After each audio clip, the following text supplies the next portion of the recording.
बिहारी लाल की। और ये 51 रुपए हमारे करीब आए हैं। ये छोटा सा बेटा कृष्ण की तरफ से भगवान इस बेटे को दीर्घायु दे, सद्बुद्धि प्रदान करे, मेरा गोविंद से यही कहना है। परम प्रिय मास अर्चनीय वंदनीय करुणालय बरुणालय अखंड कोट नायक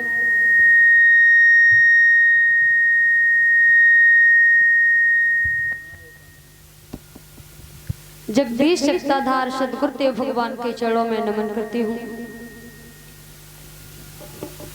माँ सरस्वती जी के चरणों में कोट कोट प्रणाम करती हूँ। भगवान बांके बिहारी की बड़ी ही अपार कृपा होने के बाद ग्राम चिकनपुर की पावनमयी भूमि पर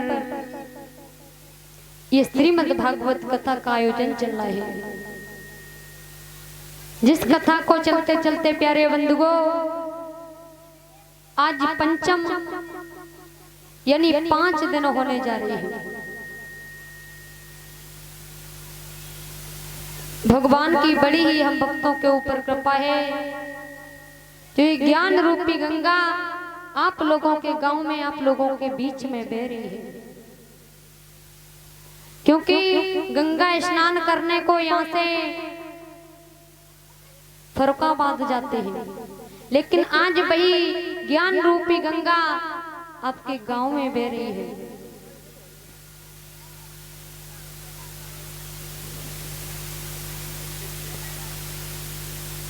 सुखदेव भगवान महाराज परीक्षित को नीम साड़े क्षेत्र में हरिहर गंगा के किनारे श्रीमद् भागवत कथा को श्रवण करा रहे हैं। क्योंकि उन्हें श्राप लगा है 7वें दिन आकर तक्षक सर्प डसलेगा, तुम्हारी मौत निश्चित है।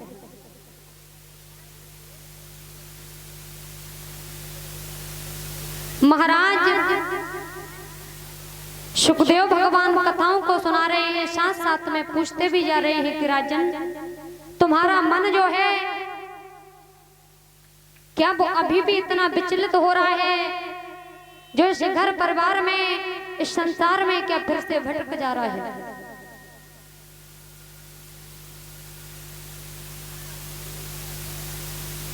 महाराज परीक्षित ने विनय की है, प्रभु ये मन जितना मेरा संसार में पहले जा रहा था ना,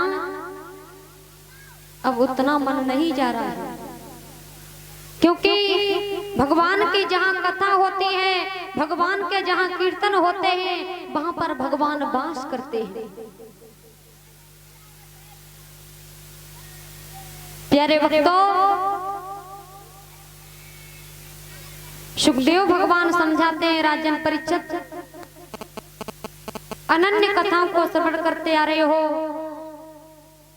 कि किस प्रकार से गंगा जी इस भूतल पर आई। महाराज सुखदेव भगवान ने परीक्षित को गंगा अवतरण की कथा को सुनाया है राजन कि किस प्रकार से गंगा जी इस भूतल पर आई है। और गंगा जी भूतल पर आई और गंगा जी में हम सब स्नान करने जाते हैं। क्यों?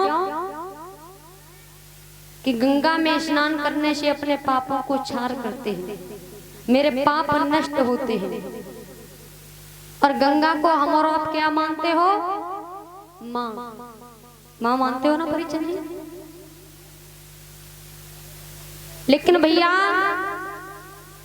गंगा को जब माँ मानते हो तो गंगा में स्नान करने जाते तो गंगा में स्नान तो करना, लेकिन कभी अपने वस्त्रों को नहीं धोना है। गंगा स्नान करने जाते तो इसी में स्नान बनाया और दूसरे वस्त्रों को धारण किया, उन वस्त्रों को उसी में धो करके और निचोड़ दिया।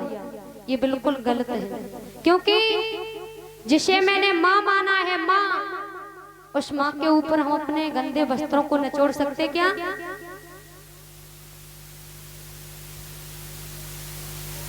तो भैया गंगा में कभी भी स्नान करना, लेकिन गंगा को मां मानते हैं, उसमें अपने वस्त्रों को नहीं धोना है। सुखदेव भगवान कहते हैं राजन परीक्षित, संसार ये मोह ममता से भरा है और मोह ममता में फंसे रहते हो तब तक भगवान का कल्याण, भगवान का भजन नहीं होगा। और भगवान का भजन नहीं होगा तो तुम्हारा कल्याण नहीं होगा, क्योंकि माया के चक्कर में सारी दुनिया परेशान है। और लिखा है किसी कवि ने,